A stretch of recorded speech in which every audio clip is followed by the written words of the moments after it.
सबसे पहले सूबे में ब्राह्मण राजनीति तेज। संघ प्रमुख मोहन भागवत के उत्तर प्रदेश की धरती पर कदम पड़ते ही यूपी सरकार के डिप्टी सीएम ब्रजेश पाठक के सुर बदले नजर आए, तो वहीं ये सहयोगी दल सुभाषपा के राष्ट्रीय अध्यक्ष ब्राह्मण सम्मेलन करने जा रहे हैं। हमारे साथ मौजूद हैं सर। 2027 का चुनाव आ रहा है जैसे जैसे, तो ब्राह्मण राजनीति सूबे में तेज हो रही है। आप भी ब्राह्मण सम्मेलन करने जा रहे हैं, क्या है क्या? देखिए, देश में पहले यह देश कृषि प्रधान देश था, अब जाति प्रधान देश। जातियों में सबसे विद्वान और समझदार जाति ब्राह्मण, और ये जिधर जिसके साथ लगते हैं उसको ताकत देते हैं, मजबूत करते हैं, सत्ता तक पहुंचाते हैं। अब तक जो हमने देखा, हम लोगों ने 22 फरवरी 2026 को जनता इंटर कॉलेज का मैदान अहरौला आजमगढ़ में सामाजिक समरसता महारैली का कार्यक्रम हम लोगों ने रखा है, जहां पूरे जिले से 1 लाख से भी ज्यादा लोगों के आने की प्रबल संभावना है। और मजे की बात है कि उस कार्यक्रम में प्रबुद्ध ब्राह्मण लगभग 10,000 से ज्यादा आएगा, क्योंकि माननीय मुलायम सिंह जी, माननीय अखिलेश यादव जी, माननीय धर्मेंद्र यादव जी वहां सांसद चुने जाने के बाद समाजवादी पार्टी के लोग उसको अपना गढ़ मानते हैं। उस गढ़ में 2027 का शंखनाद होगा 22 फरवरी को, कि अब ये आपका नहीं, अब ये एनडीए गठबंधन का गढ़ है। अब यहाँ हम लोग 10 की 10 सीट जीतेंगे। और एक हमने जो राष्ट्रीय स्वयंसेवक सेना बनाई थी, उसके सभी कमांडर आएंगे, उनकी दक्षता और उनके कौशल का भी प्रदर्शन वहां होगा, और इस उद्देश्य से हम लोग वहां महारैली का कार्यक्रम। लेकिन जो आपकी महारैली है, महारैली केंद्रित जो है ब्राह्मण सम्मेलन के नाम पर बिल्कुल है। तो क्या सूबे में अब ब्राह्मण राजनीति होगी? आजादी के बाद से, जब से देश में संविधान लागू हुआ, तब से हो रहा है, कोई नई बात तो हो नहीं रही है। बीएसपी भी ब्राह्मण की तरफ जा रही है। भाई, हर देखिए, राजनीति में हर पार्टी सोचती है कि मेरे साथ प्रबुद्ध लोग आ जाएं, ताकि वो समाज को एक दिशा दे सके। आप हमेशा पिछड़ों की बात करते रहो, और अब ब्राह्मण सम्मेलन। भाई, पिछड़ों को आगे बढ़ाने के लिए ब्राह्मण की जरूरत है ना, सामान्य वर्ग की जरूरत है, एक दूसरे के पूरक है ना। कल तक कांग्रेस के साथ सभी लोग थे, एकजुट थे, फिर सपा बसपा आई, जदयू आया, तमाम पार्टियां आई, आज बीजेपी है, बीजेपी के साथ सब लोग हैं। तो इस नाते प्रयास ये हो रहा है कि पिछड़ों के साथ साथ प्रबुद्ध वर्ग को भी साथ जोड़ा जाए।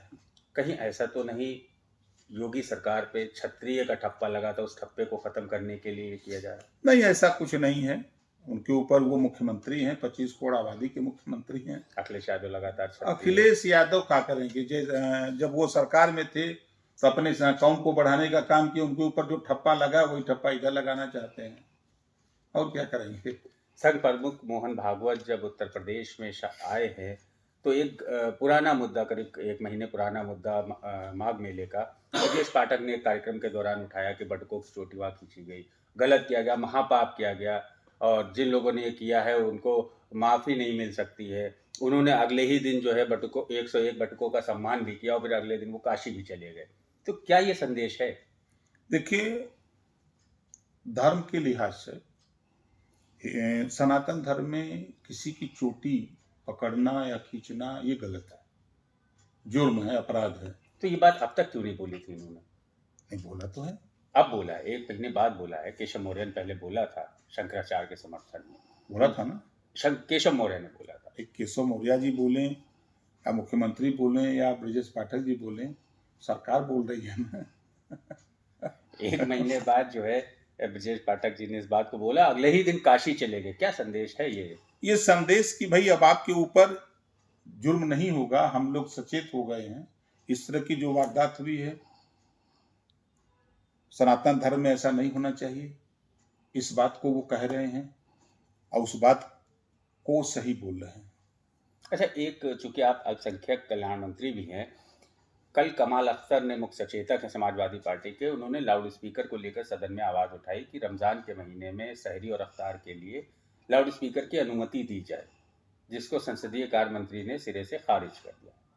देखिए, कोर्ट का आदेश है, सरकार का नहीं है, कोर्ट का आदेश है कि लाउड स्पीकर फुल आवाज में मत बजाइए, आपके जो मानक है उस मानक के हिसाब से बजाइए। तो रोक कहाँ कौन है? कोर्ट के आदेश के हिसाब से आप जहाँ बजा रहे हैं वहाँ बजाइए, चाहे सड़क पर लगा करके बजाने की अनुमति नहीं दी जाएगी। नहीं, लेकिन उन्होंने सुबह जो शहरी का टाइम होता है, सुबह 3-4 बजे का, और अफ्तार का जो टाइम होता है, उस वक्त कह रहे हैं कि वहाँ भी रोका जा रहा, पुलिस रोकती है आके, और रोका गया। कह रहे हिंदुओं के लिए नियम अलग और मुसलमानों के लिए नियम अलग क्यों? नहीं, ऐसा कुछ नहीं है। कोर्ट के आदेश पर कोई भी डिसीजन सरकार लेती है तो 25 करोड़ आबादी को उत्तर प्रदेश को ध्यान में रखकर लेती है, और जो कोर्ट का न्यायालय का जो आदेश है उस आदेश का पालन सरकार की जिम्मेदारी है पालन करना। अच्छा, आखिरी सवाल, राहुल गांधी ने अमित शाह पर अभद्र टिप्पणी की थी, आपत्तिजनक टिप्पणी की थी, जिसको लेके आज उनकी सुल्तानपुर कोर्ट में पेशी है, आ भी चुके हैं, क्या करेंगे? ये न्यायालय का आदेश है, न्यायालय का आदेश का पालन करना सबका काम है। उसी कड़ी में राहुल गांधी जी आए हुए हैं, कोर्ट जा रहे हैं, कोर्ट के आदेश का पालन करेंगे। बिल्कुल, बहुत। तो ये थे हमारे साथ ओम प्रकाश राजभर जी, जिनका साफ तौर पे कहना है कि लाउड स्पीकर हो या राहुल गांधी, तमाम मुद्दों पे उन्होंने अपनी बात कही। सैयद आकिल, श्री न्यूज़, लखनऊ।